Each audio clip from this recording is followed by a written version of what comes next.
Hey guys, it's me.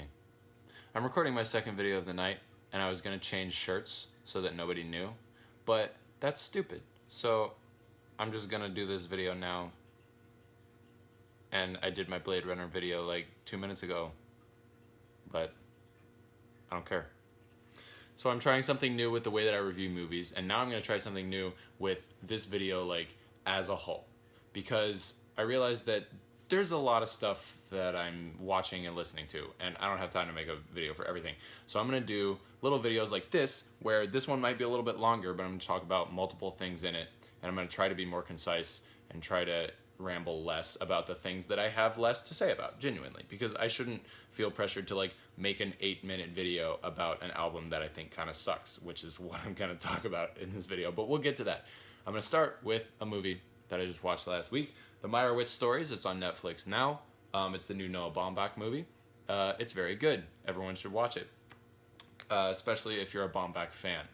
So we'll start with the movie criteria like we did last time. The viewing experience is quite nice. It's pretty quick. It's very fast paced. I got really emotionally invested in it, more so than I thought I would, especially with Noah Baumbach. A lot of his stuff kind of tends to keep me at arm's length, and I think that's partially on purpose, but so yeah, and it's a really nice, striking portrait of a family of artists. The second criteria is it original. I feel like kind of. It feels a lot like other Baumbach movies. It's really hard to make a movie about art and artists and be original, but are there some things I've never seen before? Yeah. So it's cool. Third thing, the acting. Adam Sandler's like annoyingly good in this. It makes me mad because I'm like, why do you still do terrible things if you're this good? Everybody else is pretty great too.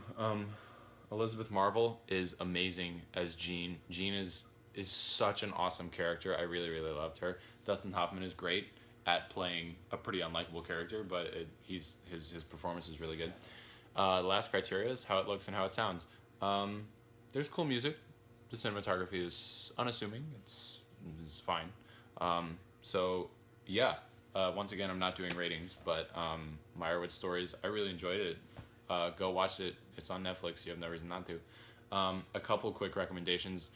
Squid and the Whale is probably my favorite Baumbach film. Maybe next to Frances Ha. So if you haven't seen those two, go watch those two. And then also something more recent.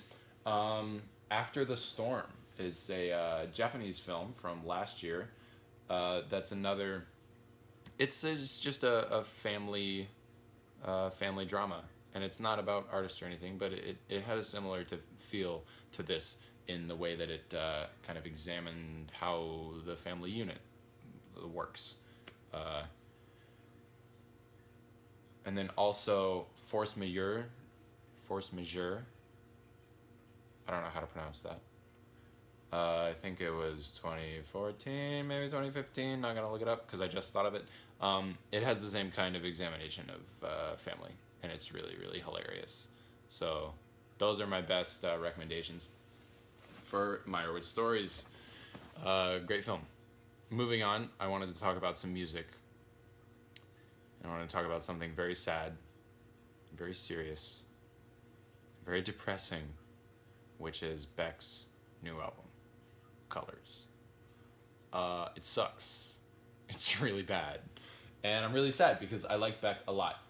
Morning Phase, I was obsessed with Morning Phase when it came out, and I was so thrilled when it won a Grammy, because Beck is just one of the most, to me, he has been one of the most consistent songwriters and musicians out there. He's been like making great stuff since the early 90s. He's just, quietly doing his thing. And in 2014, to hear that beautiful album and to see him get that recognition for it was so great. Unfortunately, with this new one, I don't know where he got this direction that he's going, because a Morning Phase was this like tender folk album, and this new one, Colors, is just pop garbage. It's so predictable, and it's one of those albums where all of the songs just blend together. They're all the same thing, And I don't know if he's trying to be marketable or if he's trying to appeal to a new audience, or I don't know what he's trying to do or why he's doing it, but he's not even succeeding at making bubblegum pop music, because it's just like Seventh Heaven is a terrible track. The title track, Colors, is a terrible track. So you start off really, really low. If there are a couple of good things to talk about, it's gonna be the track No Distraction, for me, is at least kind of cool. It's got a kind of cool rhythm, as well as the track Wow. Wow is sort of annoying to me, but at least it's original. It's something different. And the lyrics are god-awful, but it's original. And it stands out on the album. The only track that I feel like is legitimately a really good song is Fix Me.